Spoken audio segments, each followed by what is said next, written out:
Interbank market में कारोबार के इख्तिताम पर डॉलर महंगा हो गया है, जबकि स्टॉक मार्केट में शदीद तेजी देखने में आ रही है, जिसकी वजह से सरमायाकारों की चांदी हो गई है।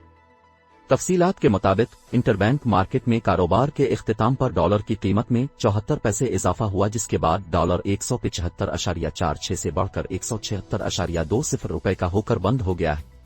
दूसरी जानिब स्टॉक मार्केट में आज शदीद तेजी देखने में आ रही है। शेयर्स का लेन देन शुरू हुआ तो मार्केट 44,114 पॉइंट्स पर थी, जिसमें कुछ देर के बाद कमी देखने में आई और इंडेक्स 43,933 पॉइंट्स तक गिर गया, लेकिन ये गिरावट ज्यादा जारी न रह सकी और कारोबार ने चमकना शुरू कर दिया। स्टॉक मार्केट में देखते ही देखते इंडेक्स में 1,228 पॉइंट्स का रिकॉर्ड इजाफा हुआ और 100 इंडेक्स 45,342 पॉइंट्स की सतह पर पहुंच गया।